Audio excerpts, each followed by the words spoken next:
Good evening. My name is Joey Batey, and I play Jaskier in The Witcher. Today I'm going to be reading a segment from the first Witcher book, The Last Wish.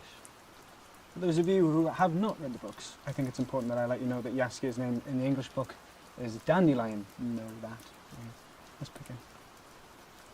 Geralt, hey, are you there? He raised his head from the coarse, yellowed pages of the History of the World by Roderick de Novembre, an interesting, if controversial work, which he had been studying since the previous day. Yes, I am. What's happened, Nuneke? Do you need me? You've got a guess. Again. Who's it this time, Duke Hereward himself? No, it's Dandelion this time, you fella. That idler, parasite and good-for-nothing, that priest of art. The bright, shining star of the ballad and love poem. As usual, he's radiant with fame, puffed up like a pig's bladder and stinking of beer. Do you want to see him? Of course. He's my friend after all. Nuneke, peeved, shrugged her shoulders. I can't understand that friendship. He's your absolute opposite. Opposites attract. Obviously. There, he's coming. She indicated with her hand. You're a famous poet. He really is a famous poet. Nuneke. Surely you're not going to claim you've never heard his ballads. Oh, I've heard them. The priestess winced. Yes, indeed. Well, I don't know much about it, but maybe the ability to jump from touching lyricism to obscenity so easily is a talent. Never mind. Forgive me. But I won't keep you company. I'm not in the mood for either his poetry or his vulgar jokes. A peal of laughter and the strumming of a lute resounded in the corridor, and there, on the threshold of the library, stood Dandelion, in a lilac jerkin with lace cuffs, his hat askew. The troubadour bowed exaggeratedly at the sight of Nuneke, the heron feather pinned to his hat, sweeping the floor. My deepest respects, venerable mother, he whined stupidly. Praise be the great Melitele and her priestesses, the springs of virtue and wisdom. Stop talking bullshit, snorted Nuneke. And don't call me mother. The very idea that you could be my son fills me with horror. She turned on her heel and left, her trailing robe rustling. Dandelion, aping her, sketched a parody bow. She hasn't changed a bit, he said cheerfully. She still can't take a joke. She's furious because I chatted a bit to the gatekeeper when I got here, a pretty blonde with long lashes and a virgin's plait reaching down to her cute little bottom, which it would be a sin not to pinch. So I did, and Nuneke, who had just arrived... what the deuce. Greetings, girls. Greetings, Dandelion. How did you know I was here? The poet straightened himself and yanked his trousers up. I was in Rosine, he said. I heard about the Striga, and that you were wounded. I guessed where you would come to recuperate. I see you're well now, are you? You see correctly. But try explaining that to Nuneke. Sit. Let's talk. Dandelion sat and peeped into the book lying in the lectern. History, he smiled. Roderick de Novembre. I've read him, I have. History was second on my list of favourite subjects when I was studying at the Academy of Oxenfurt. What was the first? Geography, said the poet, seriously. The atlas was bigger, and it was easier to hide a demijohn of vodka behind it. Geralt laughed dryly, got up, and removed Lunin and Terce's The Arcane Mysteries of Magic and Alchemy from the shelf, and pulled a round-bellied vessel, wrapped in straw, from behind the bulky volume and into the light of day. Ooh, the bard visibly cheered up. Wisdom and inspiration, I see, are still to be found in libraries. Oh, I like this. Plum, isn't it? Yes, this is true alchemy. This is a philosopher's stone well worth studying. Your health, brother. Oh, it's strong as the plague. What brings you here? Geralt took the demijohn over from the poet, took a sip and started to cough, fingering his bandaged neck. Where are you going? Nowhere. That is, I could go where you're going. I could keep you company. Do you intend staying here long? Not long. The local duke let it be known I'm not welcome. Hereward. Dandelion knew all the kings, princes, lords, and feudal lords from Jeruga to the Dragon Mountains. Don't you give a damn. You won't dare fall foul of Nuneke or Melitele. The people would set fire to his castle. I don't want any trouble, and I've been sitting here for too long anyway. I'm going south, Dandelion. Far south. I won't find any work here. Civilization. What the hell do they need a witcher here for? When I ask after employment, they look at me as if I'm a freak. What are you talking about? What civilization? I crossed Buena a week ago and heard all sorts of stories as I rode through the country. Apparently there are water sprites, myriapodons, chimera, flying drakes, every possible thing.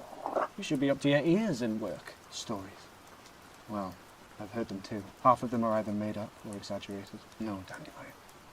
The world is changing. Something's coming to an end. The poet took a long pull at the demijohn, narrowed his eyes and sighed heavily. Are you crying over your sad fate as a witcher again, and philosophizing on top of that? I perceive the disastrous effects of inappropriate literature, because the fact that the world is changing occurred even to that old fart, Roderick de Novembre. The changeability of the world is, as it happens, the only thesis in this treatise you can agree with. But it's not so innovative you have to ply me with it and put on the face of a great thinker, which doesn't suit you in the least. Instead of answering, Geralt took a sip from the demijohn. Yes, sighed Dandelion anew. The world is changing. The sun sets and the vodka is coming to an end. What else, in your opinion, is coming to an end?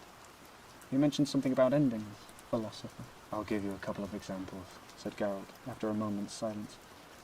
All from 2 months this side of the Buena. One day I ride up and what do I see? A bridge. And under that bridge sits a troll, and demands every passerby pays him. Those who refuse have a leg injured, sometimes both. So I go to the alderman. How much will you give me for that troll? He's amazed. What are you talking about? He asks. Who will repair the bridge if the troll's not there? He repairs it regularly with the sweat of his brow. Solid work. First rate. It's cheaper to pay his toll. So I ride on. And what do I see? A fork-tail, not very big, about 4 yards, nose tip to tail tip. It's flying, carrying a sheep in its talons. I go to the village. How much, I ask, will you pay me for the fork-tail?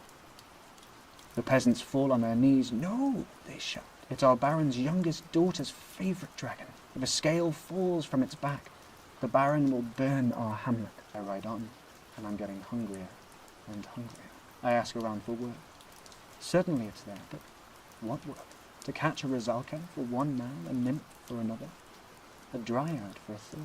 They've gone completely mad. The villages are teeming with girls, but they want humanoids. Another asks me to kill a Mecopteran and bring him a bone from its hand because crushed and poured into a soup, it cures impotence. That's rubbish, interrupted Dandelion. I've tried it. It doesn't strengthen anything and it makes the soup taste of old socks. But if people believe it and are inclined to pay, I'm not going to kill Mecopterans or any other harmless creatures.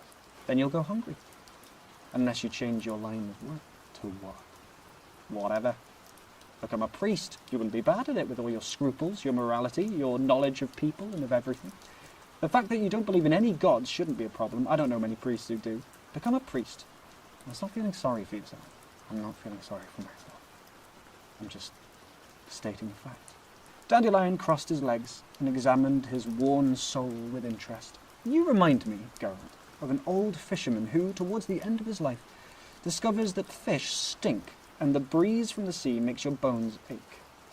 Be consistent. Talking and regretting won't get you anywhere. If I were to find that the demand for poetry had come to an end, I'd hang up my lute and become a gardener. I'd grow roses. Nonsense. You're not capable of giving it up. Well, agreed the poet, still staring at his soul. Maybe not. But our professions differ somewhat. The demand for poetry and the sound of lute strings will never decline. It's worse with your trade. You witchers, after all, deprive yourselves of work, slowly but surely. The better and more conscientiously you work, the less work there is for you. After all, your goal is a world without monsters, a world which is peaceful and safe, a world where witches are unnecessary. Paradox, isn't it? True. In the past, when unicorns still existed, there was quite a large group of girls who took care of their virtue in order to be able to hunt them. You remember? And the rat catchers with pipes. Everybody was fighting over their services. But they were finished off by alchemists and their effective poisons, and then domesticated ferrets and weasels. The little animals were cheaper, nicer, and didn't guzzle so much beer. Notice the analogy? I do. So use other people's experiences. The unicorn virgins, when they lost their jobs, immediately popped their cherry. Some, eager to make up for the years of sacrifice, became famous far and wide for their technique and zeal. The rat catchers, well, you'd better not copy them, because they, to a man, took to drink and went to the dogs. Well, now it looks as if the time's come for witches. You're reading Roderick de Novembre. As far as I remember, there are mentions of witches there, of the first ones who started work some 300 years ago. In the days when the peasants used to go to reap the harvest in armed bands, when villages were surrounded by a triple stockade, when merchant caravans looked like the march of regular troops, and loaded catapults stood on the ramparts of the feud town night and day. Because it was us, human beings, who were the intruders here. This land was ruled by dragons, manticores, griffins and amphisboenas, vampires and werewolves, striga, kikimoras, chimera and flying drakes. And this land had to be taken from them, bit by bit. Every valley, every mountain pass, every forest and every meadow. And we didn't manage that without the invaluable help of witches. But those times have gone, Geralt. Irrevocably gone. The Baron won't allow a folktale to be killed because it's the last draconid for 1,000 miles and no longer gives rise to fear, but rather to compassion and nostalgia for times past. The troll under the bridge gets on with people. He's not a monster, used to frighten children. He's a relic and a local attraction, and a useful one at that. And chimera, manticores, and amphisboenas, they dwell in virgin forests and inaccessible mountains. So I was right. Something is coming to an end. Whether you like it or not. Something's coming to an end. I don't like you mouthing banal platitudes. I don't like your expression when you do it. What's happening to you, Geralt? I don't recognize you. Oh, plague on it. Let's go south as soon as possible. To those wild countries. As soon as you've cut down a couple of monsters, your blues will disappear, and there's supposed to be a fair number of monsters down there. They say that when an old woman's tired of life, she goes alone and weaponless into the woods to collect brushwood. The consequences are guaranteed. You should go and settle there. For good. Maybe I should. But I won't. Why? It's easier for a witcher to make money, though. Easier to make money. Geralt took a sip from the demijohn, but harder to spend it. And on top of that, they eat pearl barley and millet. The beer tastes like piss. The girls don't wash and the mosquitoes bite. Dandelion chuckled loudly and rested his head against the bookshelf in the leather-bound volumes. Millet and mosquitoes. That reminds me of our first expedition together. To the edge of the world, he said. Do you remember? We met at the Fete in Gullet, and you persuaded me. You persuaded me. You had to flee from Gullet as fast as your horse could carry you because the girl you'd knocked up under the musician's podium had 4 sturdy brothers. They were looking for you all over town. Threatening to gouge you and cover you in pitch and salt. That's why you hung on to me then. And you almost jumped out of your pants with joy to have a companion.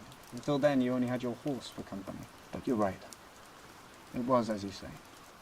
I did have to disappear for a while. And the Valley of Flowers seemed just right for my purpose. It was, after all, supposed to be the edge of the inhabited world. The last outpost of civilization. The furthest point on the border of 2 worlds. Remember? I remember. And there it is. I raise to you my own meagre demijohn and wish you a very, very good night.